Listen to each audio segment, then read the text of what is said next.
Welcome to join this seminar, Africa After the Corona Crisis, Digitalisation, Culture and Freedom, hosted by the Nordic Africa Institute. My name is Görrel Espelund. I'm a Swedish journalist and I will be moderating this seminar. During the next half hour, we will be discussing what effect the corona crisis will have on digitalization, culture and freedom in Africa, and also what consequences restricted physical mobility will have on culture, democracy and education.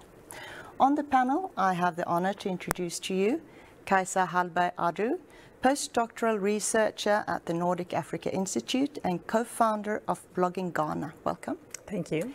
Mantse Ainehi, you're director of Chale Wote Street Art Festival and joining us from Ghana and Accra. Welcome. Thank you. Ainehi Edoro from Nigeria, assistant professor of global black literature, University of Wisconsin-Madison and editor of Brittle Paper. You are joining us from the US. Welcome. Thank you. And I would like to start by asking all of you, what are the most striking challenges looking at digitalization, culture and freedom that have followed in the path of corona crisis? Ainehi, would you like to start? Yeah, sure. Görrel, thanks for having us here today and for moderating the panel. I would say what has really been missed in the many months of coronavirus has been real-world events. Literature, just like any other culture, industry, depends heavily on gathering people in physical spaces. So think about festivals, book launches, workshops, and I mean, just in a matter of weeks, all of that just disappeared overnight. And this is the first time something like this is happening since I can remember. And so I would say the community, the sense of community, the cultural energy, the financial resources that we get from events like that, you know, have really been missed since we've not been able to come together in the ways that we used to before. Mantse, what would you like to add? I think for us over here, it's the abruptness to which this pandemic happened, and then how everything either had to adapt or collapse, you know. So we aren't able to gather, like Ainehi says. There's wage losses to consider, and also the almost physical tensions that a pandemic causes within a community or an area. Suddenly the way we interact has changed. People who contract the disease are stigmatized. It changes our whole social dynamic. And for me, what really stood out within the digital space is also this this contestation for truth, you know, and how, you know, platforms for fake news and all kinds of propaganda suddenly show up, and one has to navigate, you know, information through all of these roadblocks, and suddenly you don't know what is true anymore, because institutions that are supposed to be providing you with facts, giving you alternative facts, you know.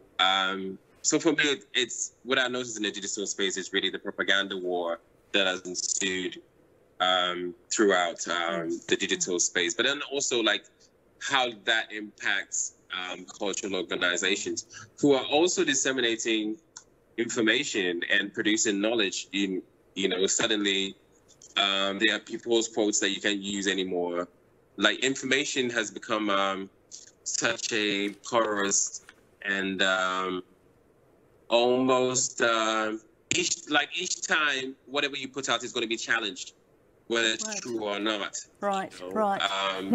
It's that's what sticks out most, you know, outside of the economic impacts that it has on not just cultural spaces, but on several economies across boards.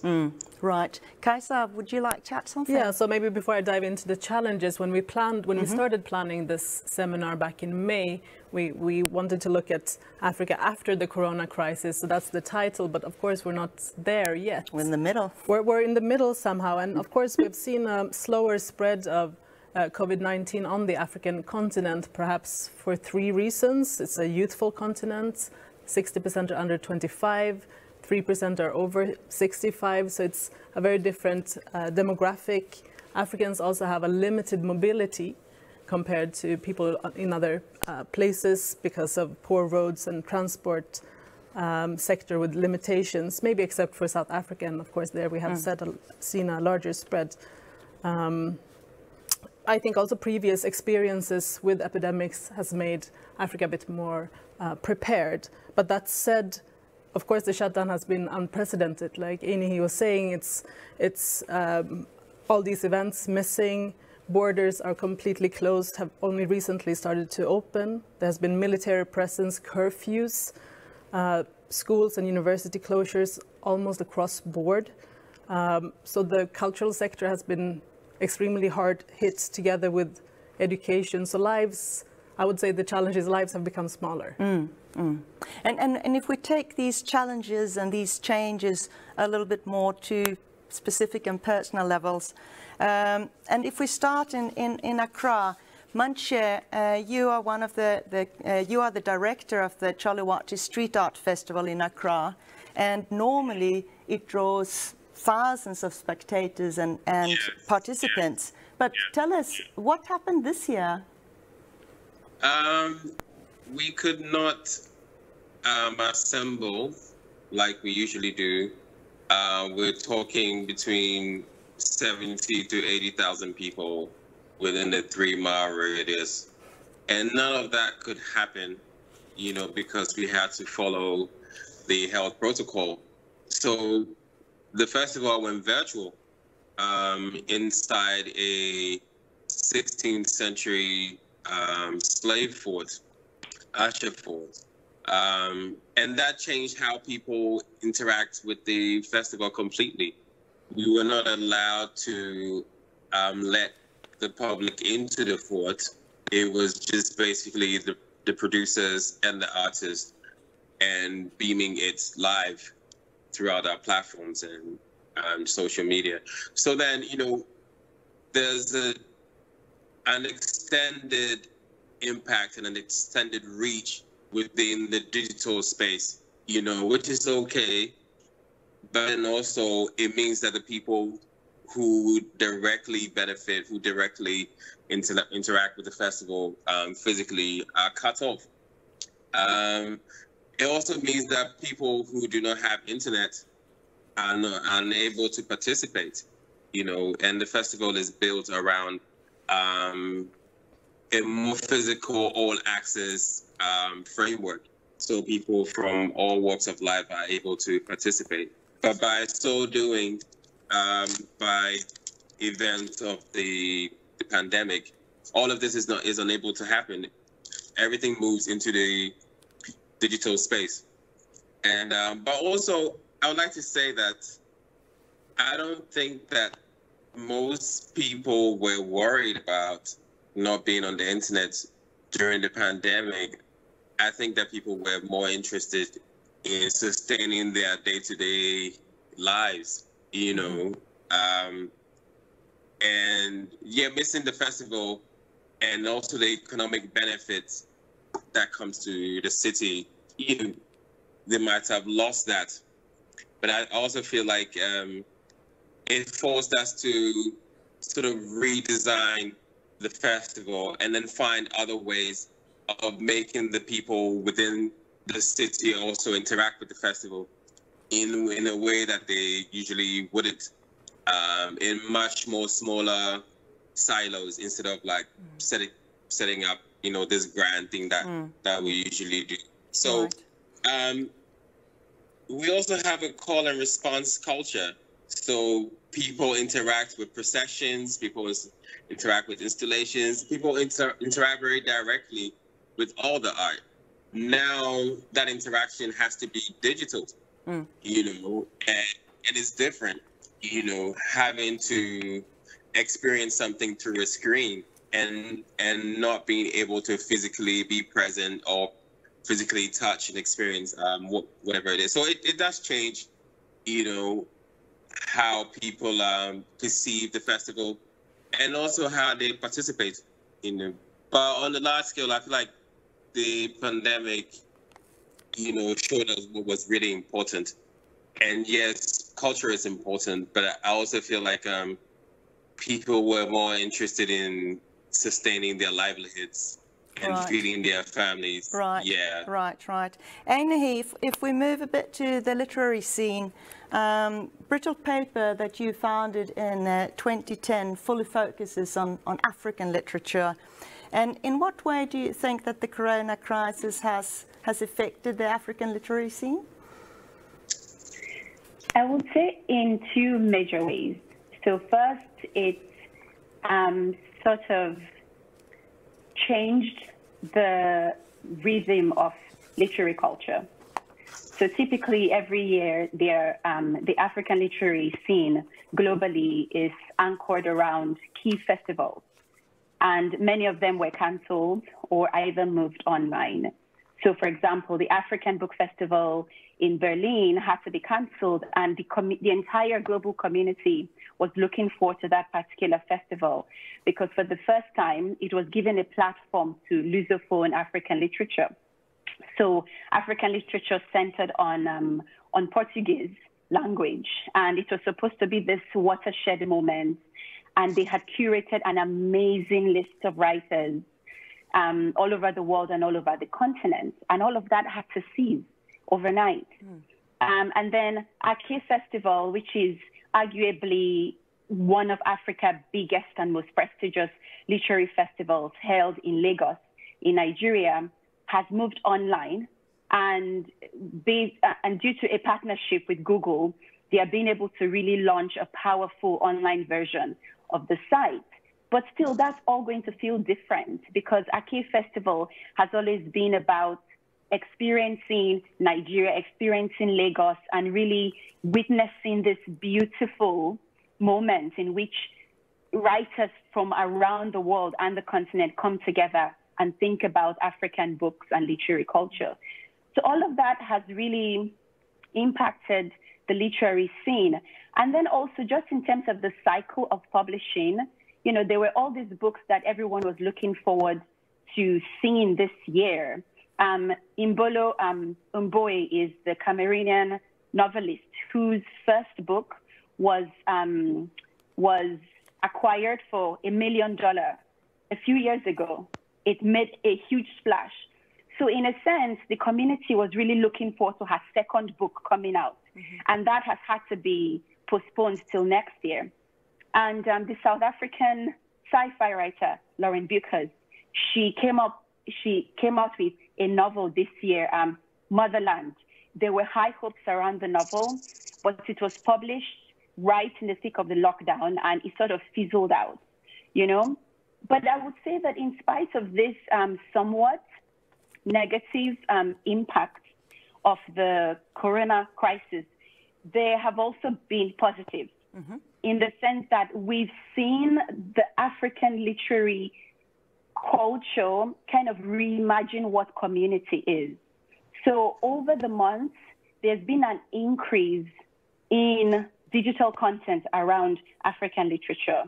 And don't get me wrong, African literary industry has been very good about leveraging social media. In fact, better than many Western literary industries. But it's just that since the virus hit, we've noticed that there's much more presence of African literature on social media. Authors have been more open with sharing aspects of their lives. Publicists have been very creative about leveraging the technology and the culture for connecting readers and writers. And we've also seen an increase in video content, right? In the sense that people are thinking their work beyond text in ways that they didn't before. And so in as much as, there have been some changes that are less than savory, I think that it's also opening up new ways of thinking of literary community and also new ways of creating knowledge around African literature within the digital space. Right. So maybe even a larger spread and reaching out to a larger audience with the digital? Yes, definitely. Right, right. And Kajsa, your research has recently centered around digitalization and challenges for higher education in Africa. And from that perspective, what challenges has the corona crisis brought? Well, so schools and universities closed, and they closed fast. So teachers had very little time for preparation, they didn't get training, equipment.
as well. Sorry.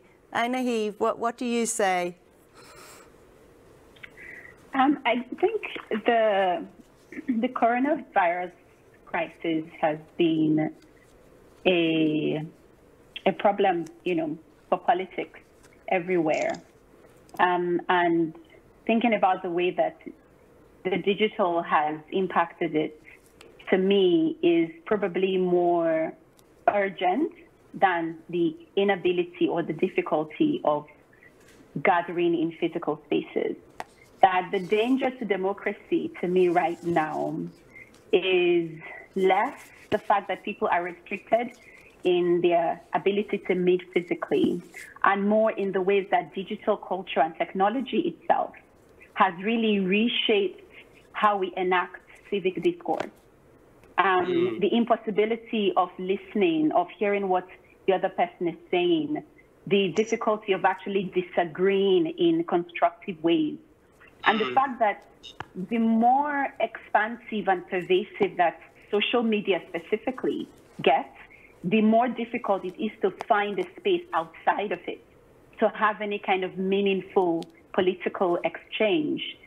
So I don't know what the future holds. If, for example, as you find in the US, something as simple as a public health crisis could become so heavily politicized, and for digital technology and spaces to be the site of this politicization, I mean, it just tells you if we can fight over a virus, what else,